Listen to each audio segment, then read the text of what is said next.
Acute interstitial nephritis के बारे में पढ़ते हैं। एक्यूट इंटरस्टिशियल नेफ्राइटिस एक ऐसा नेफ्राइटिस है, नाम से ही जाहिर है कि इसमें इंटरस्टिशियल इन्फ्लेमेशन हो जाती है। जिस नेफ्राइटिस में इंटरस्टिशियल इन्फ्लेमेशन हो जाए, या तो टाइप 1 हाइपर सेंसिटिविटी रिएक्शन की वजह से, टाइप 1 हाइपर सेंसिटिविटी रिएक्शन की वजह से, या टाइप 4 यानी टी सेल मेडिएटेड रिएक्शन की वजह से, तो उस कंडीशन का नाम एक्यूट इंटरस्टिशियल नेफ्राइटिस है। इसमें याद रहे कि मोस्टली ऑटो एंटीबॉडी यानी इम्यूनोग्लोबुलिन ई रेज हो जाती है, और इम्यूनोग्लोबुलिन ज़्यादा होने की वजह से पैथोजेनेसिस में वो अपने ही इंटरस्टिशियम को इफेक्ट करती हैं और अपने ही इंटरस्टिशियम को क्या कर देती हैं, डिस्ट्रॉय करती हैं। जबकि type 4 T cell mediated hypersensitivity में क्या होता है कि टी सेल मेडिएटेड होता है।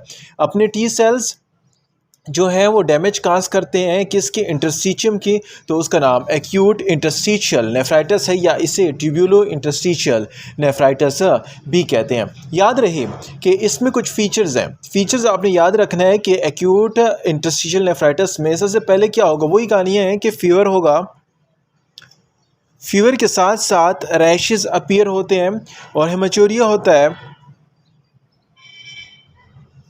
लेकिन पेन होता है, मोस्टली सिवियर पेन होता है एट कास्टोवर्टिब्रल एंगल पर। कास्टोवर्टिब्रल एंगल पर टेंडरनेस आती है और साथ साथ पेन होता है। तो ये मेन पॉइंट है जो याद रखना है कि फीचर्स में फीवर, रैशेस, हेमाचूरिया और साथ साथ कास्टोवर्टिब्रल एंगल पर टेंडरनेस और पेन अराइज होता है। इसमें इससे एक इम्पॉर्टेंट टाइप है, उसका नाम है ड्रग इंड्यूस, जो ड्रग्स की वजह से होता है। ड्रग इंड्यूस किसे कहते हैं, नाम से ही जाहिर है, it is due to adverse effect of any drugs.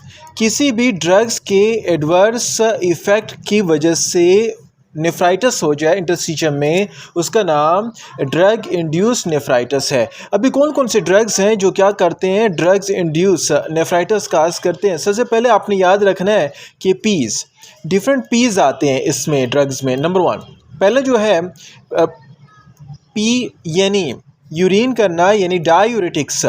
जितने भी डायूरेटिक्स ड्रग्स हैं वो क्या कस करते हैं, एक्यूट ट्यूबुलर इंटरस्टिशियल नेफ्राइटिस काज करते हैं। दूसरा, जितने भी पेन किलर हैं,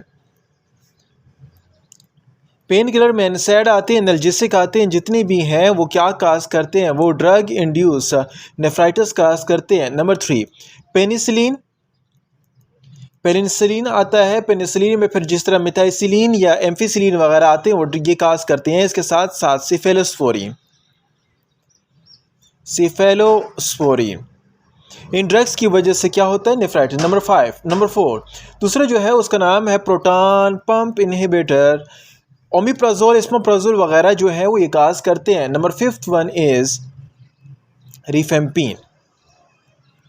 रिफेम्पिन भी क्या काज करता है, ड्रग इंड्यूस नेफ्राइटिस काज करता है। अभी ड्रग्स इंड्यूस नेफ्राइटिस किस तरह काज करता है, जो ही ड्रग्स एडमिनिस्टर्ड हो जाता है बॉडी में, this drugs act as a haptens, ये हेप्टीन के तौर पर काम करता है, और हेप्टीन्स के तौर पर काम करने के बाद अपने ही जो ऑटो इम्यून सिस्टम है उसको एक्टिवेट कर देता है और एक्ट एज एन एलर्जन के तौर पर काम करता है। ऑटो इम्यून सिस्टम को एक्टिवेट किया, उस सिस्टम को एक्टिवेट करने के साथ ही अपने ही सेल जो है, अपने ही इंटरस्टिशियल सेल जो है उनको क्या होता है, इनकी डिस्ट्रक्शन होती है। तो याद रहे ये इसके प्राइमरी काज है। अगर सेकेंडरी काज की अगर बात की जाए तो सेकेंडरी काज में डिफरेंट सिस्टेमिक इन्फेक्शन होते हैं, और उन सिस्टेमिक इन्फेक्शन की वजह से भी क्या होता है, ये नेफ्राइटिस वगैरह काज होता है, लाइक माइकोप्लाज्मा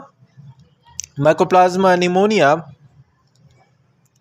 की वजह से, या इसके साथ साथ सिस्टेमिक ल्यूपस इरिथेमेटोसिस, या इसके साथ साथ सर्कोइडोसिस। ये ऐसी कंडीशन है जो कि इसमें सेकेंडरी इन्फेक्शन में क्या काज करती हैं, ड्रग इंड्यूस नेफ्राइटिस काज करती हैं। ड्रग इंड्यूस नेफ्राइटिस किस नेफ्राइटिस का नाम है जिसमें एडवर्स इफेक्ट ऑफ ड्रग्स की वजह से नेफ्राइटिस काज हो, उसका नाम ड्रग्स इंड्यूस नेफ्राइटिस है। कौन कौन से ड्रग आते हैं, diuretics, pain killers, penicillin, proton pump inhibitor और फेम्पिन वगैरह आते हैं, और दीज ड्रग्स एक्ट एज हेप्टीन, जिसमें हमारे पास पास हाइपर सेंसिटिविटी रिएक्शन अपने ही सेल के ख़िलाफ़ काम करना स्टार्ट कर देता है और इंटरस्टिशियल सेल जो है उनकी इन्फ्लेमेशन कर देता है, जिसकी वजह से फीवर, रैश, हेमाटोरिया और कास्टोवर्टिब्रल एंगल पर पेन और टेंडर्स आती है। अगला जो है उसका नाम है एक्यूट ट्यूबुलर नेक्रोसिस। अच्छा, अभी एक्यूट ट्यूबुलर नेक्रोसिस कैसे कहते हैं? नाम से ही जाहिर है एक्यूट ट्यूबुलर नेक्रोसिस हर उस कंडीशन का नाम है जिसमें ट्यूब्यूल्स जो है उनकी क्या हो जाए, इस्कीमिया हो जाए, उनकी नेक्रोसिस हो जाए।